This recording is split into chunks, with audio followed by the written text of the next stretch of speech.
頻道僅做港澳近代商業嘅豪門權謀歷史科普，絕不鼓吹任何博彩行為。博彩會引發巨額梯船家庭破裂、猜門身等危害，理性觀看，遠離賭博。歡迎返嚟土哥全知解 E 派零，全程以我何降生親身視覺嘅理由，拆解千億家產，拆分背後一套少有人看透的制衡大局。上一集我講過，當年剛奪下澳門博彩專營權，四方勢力環師，盟友外來資本，各方勢力虎視眈眈，人人等我出錯，伺機吞掉我半身搭建的濠江商業版圖。喺觀眾留言話看懂我當年借力打力多方牽制的生存邏輯，但所有人都會問同一個核心問題。我不生精通制衡之道，被人親手拆分千億資產，分予四房子女，看似主動瓦解自身獨攬全局的權力。坊間媒體、財經評論、八卦節目部只給大眾一個淺薄答案啊！我身藤子女不願死後手足相殘，所以平分財產安頓家人。日我以70餘載商海沉浮的親身經歷講清楚，這層顧及親情的溫柔表象，只是整套長遠佈局裏最淺薄的掩護。正嘅底層算計極為冷靜容密，多數人窮盡一生都無法看透。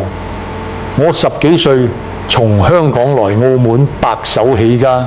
數十年間親眼見過無數港澳豪門遺產規劃缺失，鐵底分崩離析，遠的不談，單港澳兩地無數百億身家，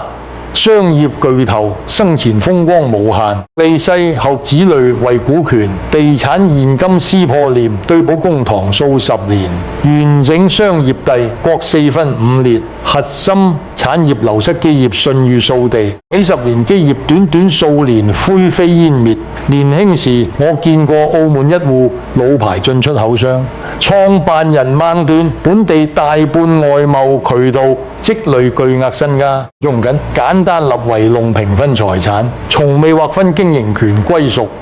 長子跟隨，直條也開拓數十年，認為自己該持有核心經營資源。幼子堅持圍籠要求均分，覺得長子獨吞產業不公，幾兄妹從此斷絕往來，互相密克凍結公司詐互拉，甩競爭對手來鬥。澳門獨佔澳門外貿的企業5年內流失，全部客戶廠房低價拍賣變現償債，幾兄妹只分得少量殘存現金。再入無人能延續當年喜慕，我全程看完整件事，心底定下鐵則，日後我嘅資產絕不重蹈這類覆轆。但我清楚，僅靠一紙遺讓簡單分錢，為不了增產根源。金錢可以拆分，產業控制權、商業資源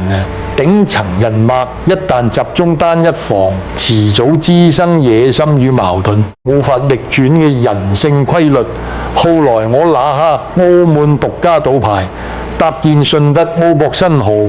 等完整商業版圖，資產橫跨港澳與海外，我達數千億，4房太太17名子女各有追求，有人刀心經營，想獨掌全部產業，有人只求穩定分紅，不願操心生意，有人心性浮躁，容易俾外部資本利誘，隨時可能出賣家族根基。年往後，我反覆推演2條極端路線。第一條，將全部核心股權、高端物業離岸信託交予單一房船，能力最強嘅子女獨家接班，效仿傳統單傳模式。時相交數10年嘅老友、長期合作夥伴都勸我如此說咧，單一繼承人能統一調配資源，減少家族調停成本，企業決策更高效。獨自盤算3日，便徹底否定這條路。一旦所有權力集中一房，其餘三房必然積累怨氣。待我離世後，三房手握巨額私產，以聯合外部勢力為，只要掌權一房，內鬥啟步會遠超不分家產嘅局面。即便繼承人能力出眾，也抵不了多方聯合打壓，何家產業依舊會分裂崩塌。更關鍵嘅是野心會隨權力澎湃嘅。今日他一心守業，明日手握全部資源，為自身利益推翻我定下嘅長遠規則，甚至犧牲澳門本土產業利益，我搭建數十年嘅多方平衡體係會瞬間瓦解。第二條路已經不做任何資產分割規劃，身後交由法庭按兩地法律拆分。這條路看似省事，實則將何家推入森林港澳繼承法律存在諸多差異。境下房產、流通股、離岸信託、珠寶現金、海外開發項目種類繁雜，估值歸屬難以界定。若沒一提前劃清邊界，會就資產估值、經營權分配產生無數爭議，訴訟動訟10幾20年，漫長官司期間，股價持續動盪，合作夥伴失去信心。呢多年嘅人脈逐漸疏遠，競爭對手取低價收購流通股份，一步步無運食。我的商業帝國單憑兩種方案的致命缺陷，我便明白繼承死後被動分產都無法保存何家基業。我需要一套可自發制衡、長遠穩定嘅分配體系，就是後來外界所見嘅4分家產獨立信託佈局。多數觀眾淺層理解為我將喺資產市值平均分4份，每房拿到同等金錢，可以做到數目公平。實則我從一開始就嚴格分離，分紅收益權與產業掌控權，兩者互不捆形。喺整套佈局最核心、最易被忽略嘅關鍵，我把核心上市公司股權拆分為4組完全獨立嘅離岸信託，大2、3、4房各對應一組，呢份信託配有獨立第三方託管與審計體，係一房無法調取挪用另外3房信託流動資金、股權、現金儲備互不互通，不可交叉調配。白來說，二房掌控順德新濠經營權，可自主調配營運，資兼制定擴張策略，但不能動用4房澳博股份的年度分紅。四房持有大量澳博流通股，每年穩定收急巨額分紅，卻無權插手。二房地產旅遊項目決策，三房核心資產是海外現金與跨國物業信託，租金穩定獲利，全程不涉足。澳門博彩大房持有香港頂級豪宅與專屬離岸現金信託，保障後代衣食無憂啊！徹底脫離澳門核心商業到拆分的底層邏輯，是永遠斷絕任意一房獨攬全部產業的可能啊！假設未來二房後代生出野心，想要吞併4房澳博資源，應會被兩套完全隔離嘅信託架構硬性阻擋。二房無法動用自身資金收購4房股份，4房也無法插手信德集團控制權。算某一房想聯合跨國財團奪取整個何家產業，其手中僅有1/4資產板塊，剩餘3房為守住自身信託收益，要自動結成利益聯盟制衡對方，無需我從中調停啊！各房切身利益天然形成牽制鎖鏈，不少財經評論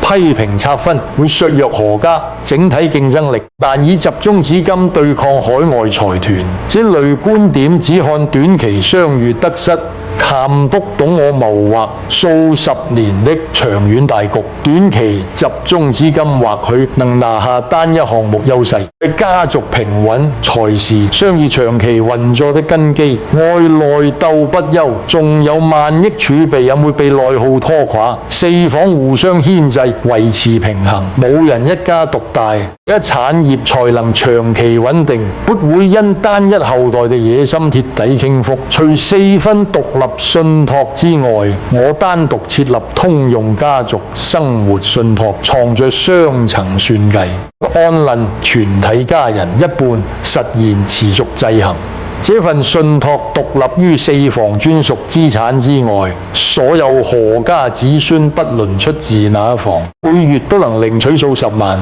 港幣固定補助，生育下一代還能追加補助，即便後代完全不參與經營，終身生活也有保障。戒指看見這層養活後代的善意，卻忽略背後的制衡力量。全體子女孫輩依賴這份信託維持生活品質，越輕易撕破臉對簿公堂。一旦爆發大規模家族衝突，第三方託管機構有權暫停全部生活補助所有人。為了長遠穩定收益，佢主動收緊個激增長行為，大幅降低家族分裂風險。曾有一房年輕後代私自透支信託，分紅揮霍，我沒有親自訓斥，通知託管方暫停半年額外補助，不出1月，這名子女便收審心性，不再隨意動用信託資產。我從不以家長身份強行約束，其依靠清晰規則建立硬性縮存冰冷的制度，永遠比軟弱親情更能克制人性替難。很多網民拿當年短暫分產風波質疑我，既然提前做好信託規劃，為何仍出現各房爭搶股權嘅新聞？今日我講透內幕，那場家族爭執某種程度上是我預料之中嘅壓力試煉，是我意外衰倒住院，身體狀況惡化，各房失去我居中平衡的支點，積累多年嘅情緒集中爆發，各自想要爭取更多經營股權。正是這場風波，讓我看清每一房嘅利益底線、野心與行事風格，隨即加速完成信託股權交割，永久鎖定四房資產邊界。風波平息後，所有人都明白，無論如何博弈，都突破不了信託劃定的底線。過激爭搶只會損害自身長遠收益，各房從此收神克制，在妄想獨吞全部家業。若我沒有提前搭建4份信託，等到病重才臨時分產，這場衝突絕不會短期和解，只會演變為數十年漫長內戰。愛我半生心血，我縱橫相戰70載，始終堅持一條鐵律：寧願主動分離，絕不輕易分權；寧願讓渡短期收益，絕不動搖長遠規則。1000億家產，我主動把年度利潤分給4房，讓每位後代享受資產增值的穩定紅利，這便是分離。產業經營權信託邊界，企業重大決策規則嚴格劃分，單一房永遠無法跨界掌控全局，係一次絕不鬆動的不分權底線。數富豪分家產，執意讓直係後代獨佔完整權力，不捨得分割產業控制權，最終家族分裂，企業動盪。我反其道而行，讓步短期利益，鎖死權力邊界，換取何家所有代搶，遠穩定不少年輕觀眾疑惑。我一手搭建豪光博彩帝國，都不希望子女完整繼承我嘅事業，延續當年風光。我同所有績條魚一樣，盼望子孫獨當一面，但我分得清個人願望與家族生存的區別。白手起家，拿下獨家賭牌，依靠的不只是資金與頭腦，還有獨一無二的時機，70年積累的頂層人脈。獨特的多方平衡處事手段，佢無形資產永遠無法寫進遺錄，傳給子女。我的人脈全部依附我個人，離世後這張網絡會一隨時間淡化。就算單一子女拿到全部股權，無法複製我當年嘅資源格局，終會被外部勢力聯合圍剿。與其把全部產業壓住喺單一名子女身上，到他有能力承之一切，要拆分資產，實現互相制衡。四房各自經營專屬板塊，各憑本事發展。即便其中一房後待經營失利，篩選其餘三房依舊穩定運行咧。佢家整體根基不會隨之一同崩塌，好比一張束子，四條雀腿互相支撐，斷掉一條，一拔會傾倒。若只有單一立柱，輕輕一推，便會鐵底翻倒。分家產就是為何家安放四條互相牽制、彼此支撐的長遠支柱啊！我極少人察覺的隱藏佈局，刻意讓各房切入的產業類型完全隔離錯開，從根源杜絕內部同業競爭，減少日後潛在衝突。二房主攻旅遊開發、地產建設、新賭場拓展；四房專注澳博傳統賭場營運；三房持有海外物業，依靠租金獲取被動收益，完全脫離博彩與商業競爭，只組香港房產與現金信託保值。各房賽道互不衝突，不存在搶客戶、搶市場的直接利益矛盾，便後續拓展新業務，各自信託基金或者能支撐自身板塊，不會出現同室操戈、互相壓價消耗家族積累嘅局面。很多老牌家族衰敗嘅，開始後代爭遺產，更多是繼承同類經生產業，內部惡性競爭，浪費積累數十年嘅資源。我透過信託提前劃分產業賽道，源頭消除這一大隱患，是分產佈局中極為關鍵嘅一步。長遠期，外界習慣用世俗親情解讀我的晚年安排，總定義我為顧及四房新騰子女才平分千億資產，但我行走商海70年，看得通透。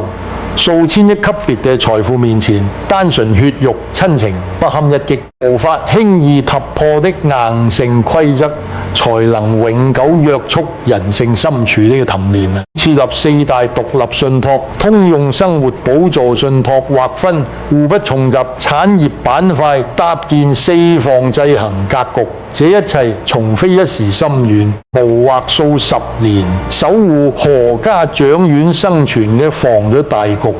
表面上我主動拆分獨攬的權力，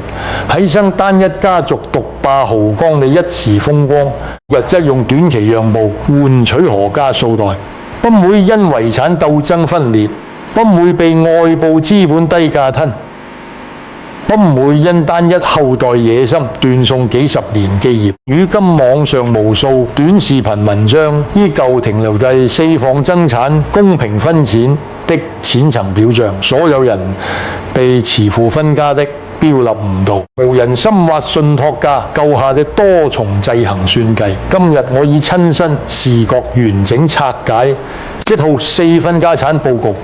聽完這一集，要推翻過往所有對我分配遺產的固有認知，明白真正嘅頂層人物，從不局限眼前親情與一時得失，所有看似退讓妥協的選擇，最後都係跨越數十年嘅長遠謀劃。世間多數普通人有錢便想去獨攬全部財富，有權就想完整傳給直系後代，只顧一時風光，日後無數致命風險啊！我一生處世心法永遠是先設防再謀利，先平衡各方勢力，再談家族傳承。錢可以分離，可以讓，守護基業的規則，互相牽制的制衡格局，絕不能輕易動搖。這套四分信託是我留喺何家最後一道堅固防線。喺數十年後，冇人記得我當年如何縱橫濠江，只要架構正常運行，何家後代就不會陷入內鬥分裂嘅死局。下一集我繼續以第一人稱講透我一生最珍貴也最難傳承嘅無形資產——頂層政商人脈積累70年的龐大人脈網絡，為何無法跟股權房產一同交予子女？這份人與人之間嘅隱藏財富，正是普通富豪與頂層大佬嘅核心差距。這種第一人稱拆解頂層商戰內幕的硬核內容，記得點讚轉發影片，訂閱頻道，開啟小鈴鐺，唔錯過後續每一集深度解釋。願佢留下你的觀點，富豪分家產該獨家傳承，還是拆分制衡？熱度最高留言，我會專門開長片拆解完整商業邏輯。佢聲明，本內容僅作港澳近代商議歷史科普，不形可博彩口惠，博彩存有重大財務、家庭風險，請觀眾問慎看待，遠離一切賭博。